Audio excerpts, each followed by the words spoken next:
안녕하세요. 저는 오늘 저널 미팅 발표를 맡은 석박사 통합과정 이영탁입니다.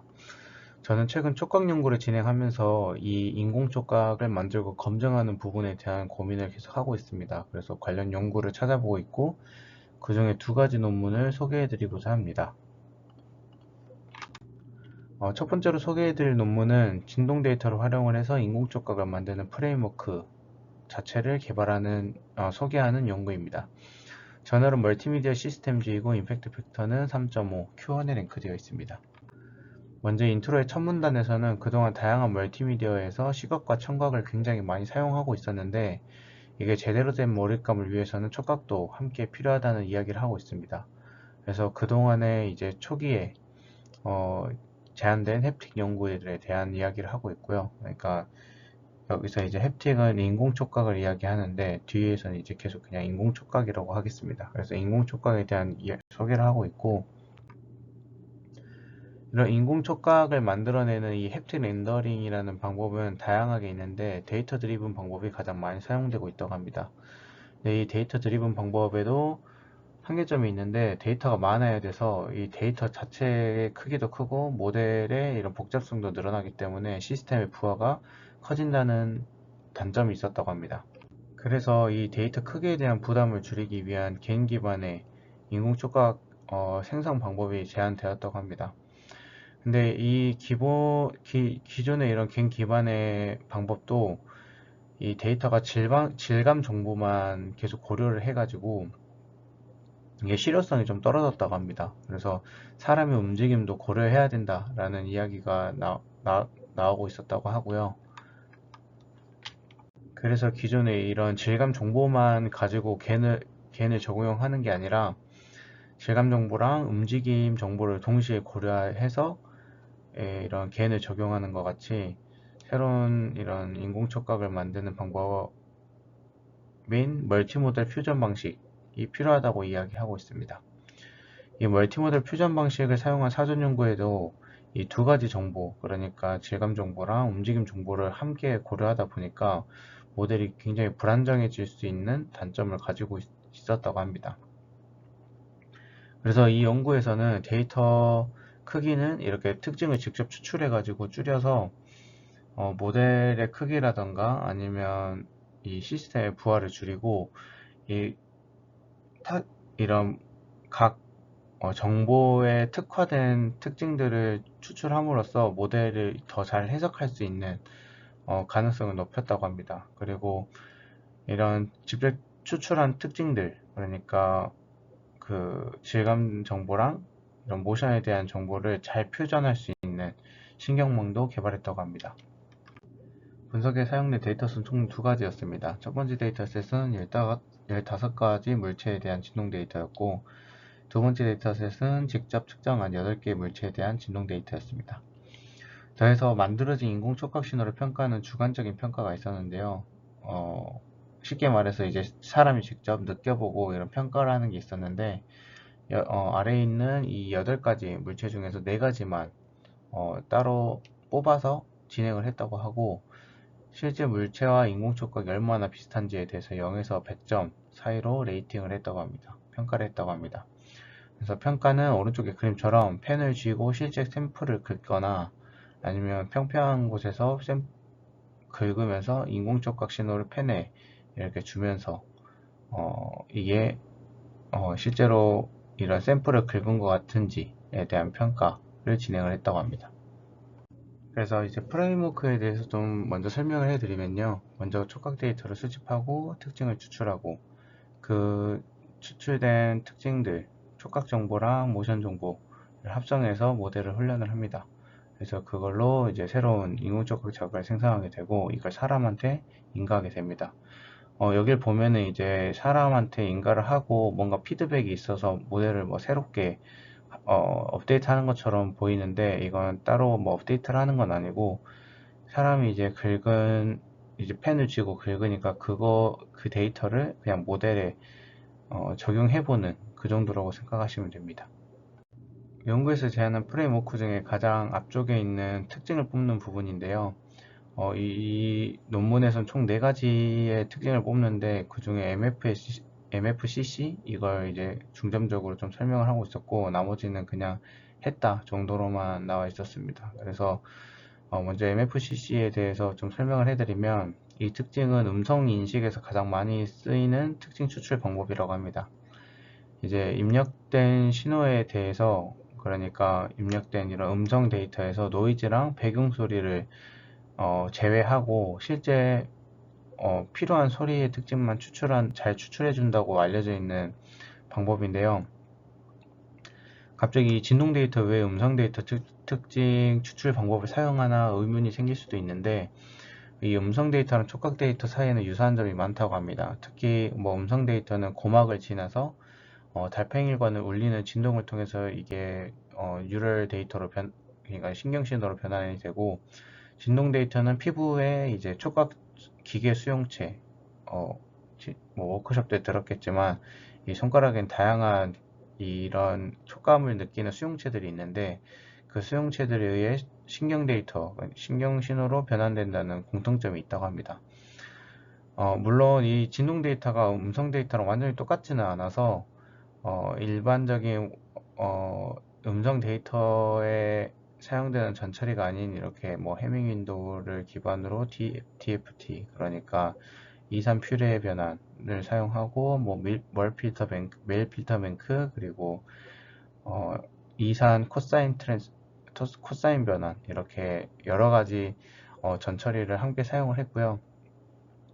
여기서 이제 메일 필터 뱅크라는 것도 좀 생소하실 텐데, 이게 뭐 네파에서 필터 뱅크 하는 것처럼 데이터를 음성 데이터에 맞춰서 여러 개의 밴드로 나눠서 필터링하는 방법인데, 뭐 기존에 저희 필터 뱅크 같은 경우에는 막 대역을 6개, 막 많게는 10개까지 이렇게 쪼개게 되는데, 이 메일 필터 같은 경우에는 두 가지로만 쪼갠다고 합니다. 그래서 이 사람 청력이 막 1000Hz 이상의 프리퀀시에서는 이 변화를 잘 감지를 못한대요. 근데 촉각도 마찬가지라서 이 1000Hz를 기점으로 1000Hz 이상은 어차피 사람도 잘 이렇게 민감하게 못 느끼니까 로그 스케일로 변환해서 뭐 그 수치 자체가 별로 차이가 없도록 이렇게 바꾸고, 또 너무 의미가 없으니까, 왜냐하면 낮은 값을 로그로 취해주면 더 낮아지잖아요. 그래서 좀 무시되도록 이렇게 해주는 방법이고,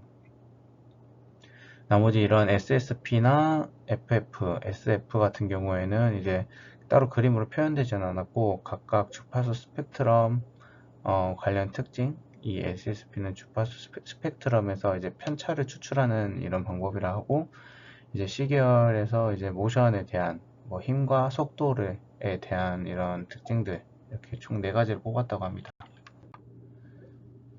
그래서 이제 추출된 이 촉각 정보랑 모션 정보를 신경막에 각각 입력을 해서 새로운 인공 촉각작을 만들어냅니다. 여기서 이제 사용된 모듈은 이미 특징들을 다 추출했기 때문에 뭐 CNN이나 RNN 같은 이런 복잡한 모델을 사용하기보다는 일반적인 이런 플리 커넥티드 레이어, 그러니까 그냥 DNN 모델을 사용했다고 합니다. 그래서 이 모델을 이용을 해서 새롭게 만들어진 데이터는 오른쪽 같이 나오고요. 파란색이 이제 원래 진동 신호, 그러니까 가속도계로 이제 측정된 데이터죠. 그리고 빨간색이 이 모델을 이용해서 만들어진 제너레이티드 데이터입니다. 그래서 이렇게 보면 데이터가 막 별로 안 비슷해 보이고, 이런 측정된 진동 데이터를 그냥 그대로 사람한테 주면은 비슷하게 느끼지 않을까라고 생각하실 수도 있는데, 이게 저희 지난 워크숍 때 들었겠지만, 이 측정된 진동 데이터를 그대로 준다고 해도 같은 느낌이 나지도 않기도 하고, 이 해당 신호는 모션 피처가 이제 요소로 들어가 있기 때문에 피험자가 이제 어떻게 움직일지 모르는 상황에 대해서 다양성을 줄 수 있어서, 그러니까 랜덤에 대한 걸 이제 잘 캐치할 수가 있어서 되게 의미 있는 시도라고 생각해 주시면 될 것 같습니다. 연구에서 제안한 모델 평가는 생성된 신호가 원신호의 성질을 얼마나 반영하는지 나타내는 객관적인 지표, 이 GFC라는 지표랑 피험자가 직접 느껴보고 얼마나 유사한지를 평가한 시밀러리티를 계산했는데, 지금 보여드리는 결과는 GFC 값입니다. 이 GFC 값은 생성형 AI로 만들어낸 데이터를 평가하는 지표래요. 그래서 이게 진짜 실제 데이터랑 만들어진 데이터가 얼마나 이런 핵심적인 이 경향을 잘 가지고 유지하고 있는지를 평가하는 그 지표라고 하고, 이게 GFC 값이 0.9를 넘으면 사람이 실제 사물이랑 가상 촉각 신호를 구분하기 힘들다고 합니다. 사전 연구에 따르면. 그래서 결과를 보면 왼쪽 그림은 실제 15가지 물체, 그러니까 첫 번째 데이터셋의 데이터를 기반으로 만들어진 인공촉각 데이터의 GFC 값을 나타냅니다. 총 15가지 물체 중에서 12가지 물체가 0.9를 넘었다는 걸 확인할 수 있고, 오른쪽 그림은 이 가상 인공촉각을 생성하는데 4가지 특징이 모두 필요했는지, 앞에서 특징을 4가지 썼다고 했는데 4가지 특징이 모두 필요한지를 검증한 결과고, 각 모델은 특징이 하나씩 제거된 경우입니다. 그래서 뭐 모델 1은 MFCC가 없는 경우, 모델 2는 SSP가 없는 경우, 모델 3는 FF가 없는 경우, 모델 4는 SF가 없는 경우, 이렇게 네 가지 모델을 이제 평가를 했고, 결과를 보면 4가지 특징을 모두 사용한 경우에는 15가지 물체 평균 GFC 값이 0.917이었는데, 이 FF를 제외한 모든 모델에 대해서, 그러니까 모델 3를 제외한 모든 모델에 대해서 통계적으로 유의미하게 성능이 떨어졌다고 합니다. 특히 이 SF, 모션 중에서도 속도에 대한 정보가 매우 중요한 것을 보여줬다고 하는데, FF는 뭐 성능이 별로 안 떨어졌으니까 힘에 대한 특징은 큰 의미가 없다라고 생각을 해주시면 될 것 같고, 나머지는 이제 없으면 안 되는 특징들이다라고 생각하시면 될 것 같습니다. 이제 이 그래프는 GFC 값이 가장 높았던 2개 샘플, 이 왼쪽 2개, 그리고 가장 낮았던 2개 샘플, 이 오른쪽 2개를 이제 예시를 보여준 건데요. 이 오른쪽의 그림을 보면 GFC가 왜 낮은가 라고 생각을 해봤을 때, 이렇게 실크처럼 차이가 별로 없음에도 GCF가 낮은 거는 이런 미세한 차이들을 이제 되게 과장해서 완전히 다르다고 이렇게 평가하는 경우가 있었다라고 이야기하는 것과, 이 오른쪽 화이트보드처럼 물체 자체가 별로 안 거칠어서 진동 신호 데이터 자체의 앰플리튜드가 좀 작다 보니까 신호 생성이 제대로 안 됐다라고 이야기하고 있었습니다. 마지막으로는 이 연구에서 제안한 인공촉각 생성 방법을 제외하고 다른 연구들에서 사용된 3가지 모델과 비교한 부분인데요. 해당 수치들은 사실 실제로는 5명이 참여했다고 했는데 표에는 8명밖에 없어서 이렇게 작성된 이유는 아직 찾지는 못했습니다. 그리고 이 안에 들어있는 수치들이 뭐냐면, 아까 두 번째 익스페리먼트에서 8개의 오브젝트 중에 4개를 뽑아가지고 실제랑 그리고 만들어진 인공촉각이 얼마나 비슷한지 레이팅을 했다고 말씀드렸잖아요. 그 점수입니다. 0점부터 100점 사이로 레이팅을 했던 거. 그래서 보면은 8명에 대한 이 레이팅 결과가 나와 있고, 보시면 STN이랑 뭐 Hours는 거의 비슷한 성능을 보이고 나머지는 좀 더 안 좋았는데, 사실 본문에서는 Hours가 뭐 가장 좋았다라고 이야기는 하고 있는데, 이 레이팅을 한 피험자가 왜 8명밖에 없는지는 저도 잘 모르겠습니다. 그 본문에도 없어가지고 잘 모르겠고, 확실한 건 이 STN과 Hours가 이제 비슷한 성능을 보이는데, 이 STN은 기존에 이 연구에서 쓰고 있는 진동 데이터 말고도 가속도 데이터도 있어야 하는 모델이라고 합니다. 이 논문 자체에서는 이 모델의 인풋을 어떻게 넣은지는 말은 안 했는데, 어쨌든 아마 뭐 디스커션에 의하면 진동 데이터랑 가속도 데이터를 함께 넣어서 우리가 제안한, 이 연구에서 제안한 프레임워크가 더 좋다라고 이야기를 하고 있었습니다. 다음 연구는 인공촉각을 생성하는데 최적의 전처리 파라미터를 찾는 연구입니다. 인트로 첫 번째 문단에서는 현실감 있는 촉각을 재현하는 게 이제 VR 어플리케이션의 몰입감을 높이고 사용자 인터페이스 시스템의 조작성을 향상시키는 데 필수적이라고 합니다.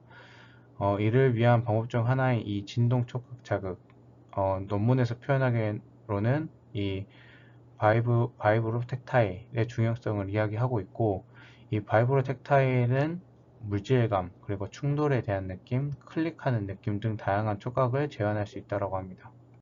사용자가 진짜 리얼한 몰입감을 올릴 수 있는 이런 바이브로텍타일을 받기 위해서는 다양한 파라미터를 최적화해야 한다고 합니다.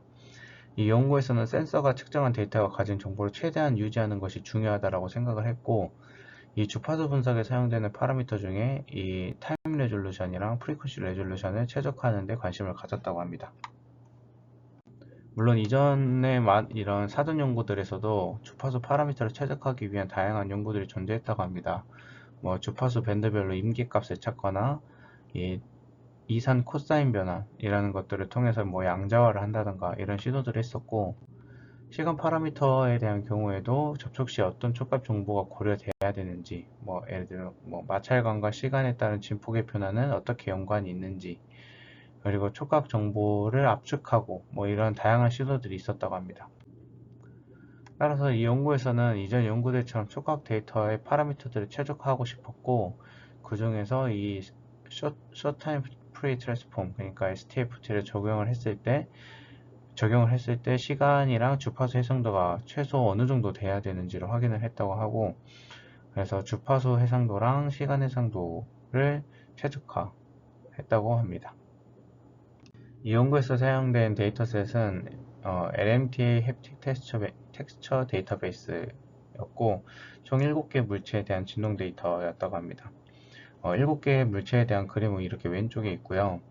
오른쪽 그림은 만들어진 인공 촉각 신호를 준 액추에이터 그림입니다. 그래서 왼쪽 물체들에서 측정된 진동 신호를 이 바이브레이터로 인가를 해주면 피험자들은 이 아크릴 플레이트 위에 손가락을 올려서 진동을 느꼈습니다. 실험은 총 2가지를 했는데요. 첫 번째 실험은 이 STFT의 그리드 사이즈, 그러니까 주파수 해상도를 얼마나 할지를 결정하기 위한 실험이었고, 두 번째 실험은 시간 해상도를 얼마나 할지에 대한 실험을 했다고 합니다. 각 실험은 3명과 11명이 참여했고요. 실험 패러다임은 되게 단순했습니다. 아래 그림처럼 1초 휴식하고, 그리고 5초 자극받고, 1초 휴식하고, 약간의 인터벌을 가지고 또 1초 휴식하고 5초 자극이 반복되고, 이런 걸 반복을 했는데, 여기서 이제 레퍼런스와 이 C 레퍼런스, 그리고 C STFT 이렇게 3가지가 있는데, 레퍼런스와 C 레퍼런스는 로우 데이터를 그대로 인가한 경우입니다. 그래서 여기서 사실 이 C 레퍼런스는 좀 다르게 표현했지만 그냥 어떻게 보면 쉔 자극이라고 생각을 하시면 되고, C STFT는 진동 데이터 STFT를 적용을 해서 새롭게 만들어낸 인공 촉각 자극이라고 생각하시면 됩니다. 그래서 피험자는 이 2가지의 자극 파라미터 중 어떤 게 C 레퍼런스인지 맞추는 작업을 진행을 했습니다. 여기서 이제 C STFT가 만들어진 순서가 이제 이 아래와 같은데, 먼저 원데이터에 STFT를 적용을 하고 앰플리튜드 값을 저장해 두고 페이즈 정보를 랜덤으로 섞습니다. 다들 알다시피 STFT는 결과값으로 실수랑 허수가 나오는데, 이 중에 실수 값은 유지하고 허수 값을 이제 랜덤으로 돌린다는 의미고요. 그 다음에 인버스 트랜스폼을 해줍니다. 인버스 STFT를 해주고, 그 다음에 다시 STFT를 적용을 하는데, 첫 번째 저장해둔 이 앰플리튜드를 가져오고 이 페이즈 정보를 다시 랜덤으로 섞습니다. 그 다음에 다시 또 인버스 STFT를 해주고, 이런 과정을 100번 진행을 하게 되는데요. 이렇게 진행한 이유는 STFT를 한 다음에 인버스 STFT를 하게 되면 여기 오른쪽처럼 완벽하게 똑같은 신호가 나오진 않습니다. 이것도 지금 인버스를 하면서 조금 시프트가 됐는데, 원래는 조금 더 계산을 하면은 이게 딱 길이가 맞게 만들 수 있는데, 어쨌든 이 페이지들이 좀 어긋나게 됩니다. 그래서 이걸 여러 번 이제 100번 정도 반복하면서 계속 인버스를 하다 보면은 실제 데이터랑 거의 유사한 페이지를 가진 데이터가 만들어진다고 합니다. 그렇게 만들어진 스펙트로그램의 예시이고요. 그래서 실험 결과를 보면 다음과 같습니다. 여기 이제 지표로는 correct answer rate라고 되어 있는데, 이 correct answer rate는 피험자가 C 레퍼런스를 얼마나 더 잘 맞췄는지를 의미합니다. 따라서 이게 0.5 정도 값을 가질수록 피험자가 인공촉각 자극이랑 이 내가 받은 자극이 STFT로 만들어진 건지 아니면 그냥 레퍼런스 신호를 그대로 받은 건지를 구분할 수 없다는 의미이고요. 그만큼 이 CSTFT, 그러니까 STFT로 만들어낸 인공 촉각이 실제 진동 자극이랑 거의 비슷했다는 의미를 가집니다.